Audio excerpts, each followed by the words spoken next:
This is Trevor from CUTigers.com. Tech has a couple of new coordinators. I guess you're pretty familiar with Kevin Sherrer. He played at Alabama and was at GA there when he coached at Alabama. What kind of a coach is he? He's a good one. I actually was one of his. He was a walk-on tight end for me before he became a coach. But he's an outstanding coach. He's worked on both sides. Most of his career has been a defensive guy. I used to recruit his school when he was coaching high school ball, and then he's had a great career and was in the pros, I guess, the last couple of years. But done a good job. I mean, I guess it's been about 4 games now. They're 3-1 in those games, and are getting better each week. And then really, I don't know the offensive coordinator, but very impressed with him. They've done a great job. Really good job. I mean, one of the top scoring offenses, and 200, really hard to do. Very creative, and he's done a great job of getting the ball to their playmakers. You know, those guys. I mean, you're going to have to stop them because they're gonna create touches. Hey, Dabo with the state. How did Shipley look today, and any update on him for this weekend after practice? He looked good. He's been able to go all week, so hopefully we're trending in a good direction there.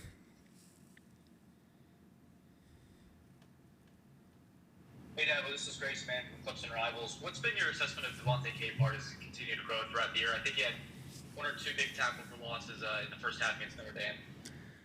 Coming into his own, grown man. I mean, got a bright future. You don't come across many human beings like Big Cape. He's just putting it together. He's figuring it out. Nick's done a great job with him, and he's going to be a great one. He's going to be a great one.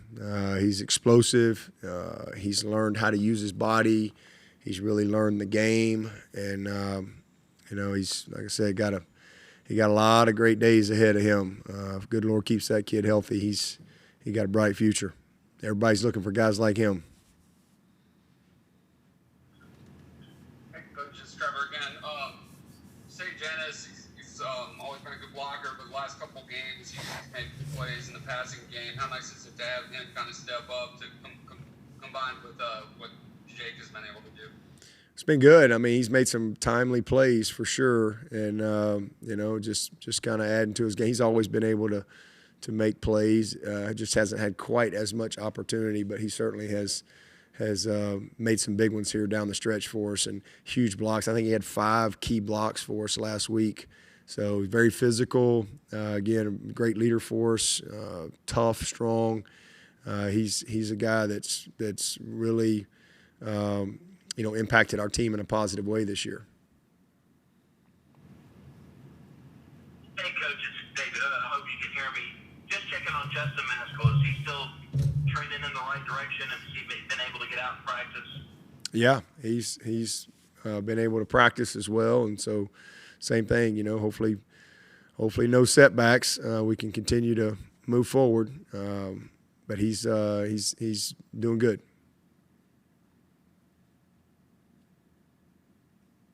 Dabo again.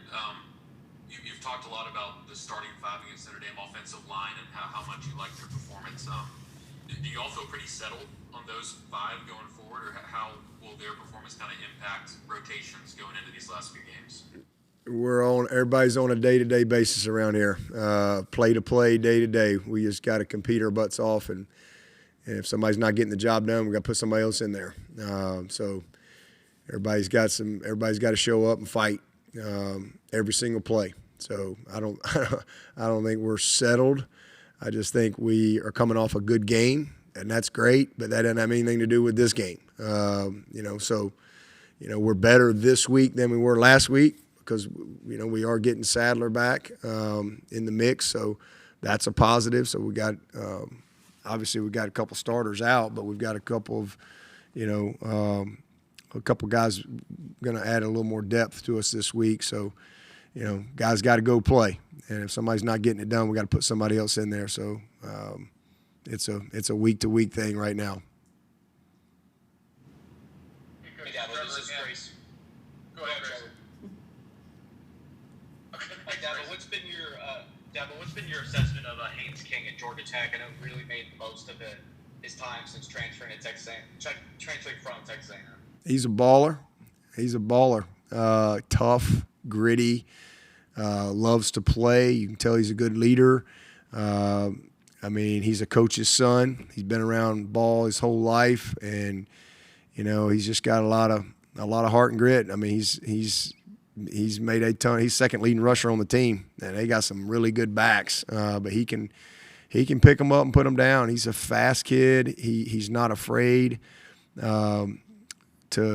run him. They'll design run him, but he's not afraid to pull it down and go. You give him any type of, he can smell it. He can smell the grass, and if you give him any type of free lane, he's gonna hurt you. I mean, it's not gonna be 5 yards. It's gonna be 15, 25 yards. I mean, he's got that type of ability, and then he's made some big plays. Those receivers have made a lot of plays for him. I mean, they've done a nice job. I mean, he's got a good little group in the backs. So they got a lot of stuff that they're doing, but they're going to run the counter. They're going to run it with the back. They're going to run it with the quarterback. They're going to run the stretch. They're going to get on the edge a little bit with some of their sweep stuff and a lot of screen game. So they force you to defend all the field, and then with his legs, it puts a lot of strain on you. Coach, it's Trevor again. If luck would have it, Notre Dame was number 2 in forced fumbles going into your game. And I guess since Chapel jinxed Cade, I'll jinx Georgia Tech for you and say they're number 12 in forced fumbles. So I guess that's going to be another concern as it is every week. Yeah, hopefully that means we get 0 this week. That'd be a nice change for us for sure. Yeah, they've been opportunistic. That's been a big key for them. Obviously, the biggest one of all was the Miami game, right? I mean, that was massive, and they got it. I mean, they went and got it out. Those guys were really forced. That was the epitome of a forced fumble.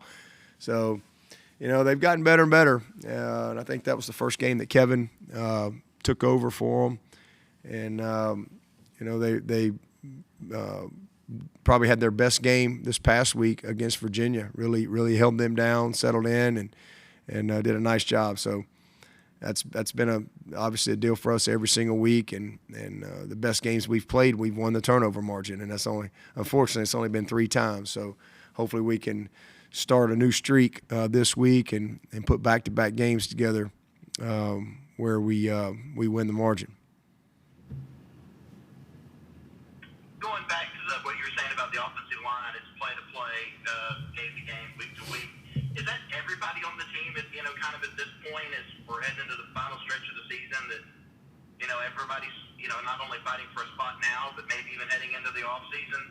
Yeah, absolutely. I mean, we got 15, 16 days maybe, and we're trying to have the best possible finish we can have, and have a great November and create a little momentum, for yourself as a player and obviously as a team as well. So, yeah, man. I mean, everybody, we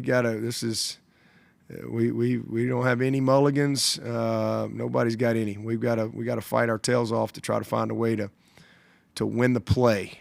And if we can stack enough plays, hopefully we can win the game.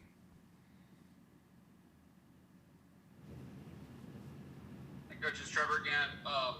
Obviously, Mafah had a great game last week, carrying the load, and a lot of fans, point to his average yards per carry being higher than Shipley's. Is there something to be said for the fact that he's got fresh legs? When he's coming in, when both backs are playing, and Shipley's getting a lot of carries. How much does it help just to have both of them to be able to carry the load, as opposed to just one guy? I think they're both great backs, and yards per carry and all that stuff. So maybe it's because he's got less carries. I don't know. They're both explosive. They're both great, and my bet Shipley will remind all those people who seem to forget who he is. He'll remind them. That'd be my bet. That'd be what I'd put my money on this week. I wouldn't count him out either, Coach. I wouldn't count that guy out. He's a guy you want on your team all day and twice on Sunday. You want Shipley and you want Mafah. You want both of them, and there's plenty of room for both of them. Any other questions for Coach? Hey, Dabo, Chapel again. One more for me.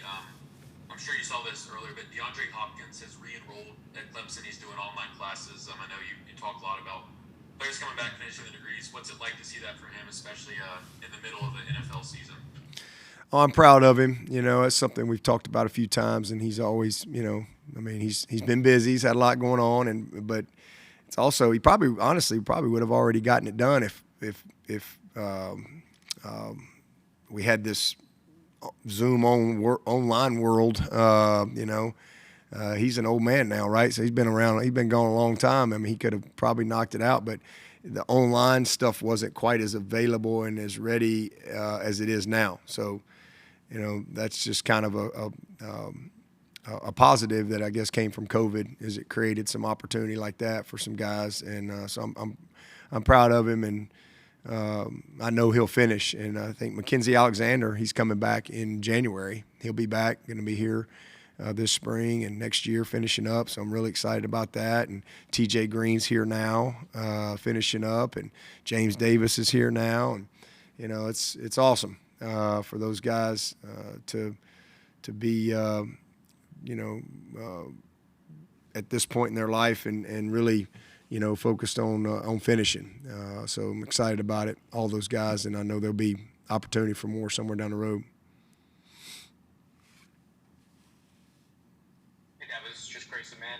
I think Saturday you said you were impressed with the way Beaux Collins responded at the end of the game. How has that sort of continued as the week has progressed?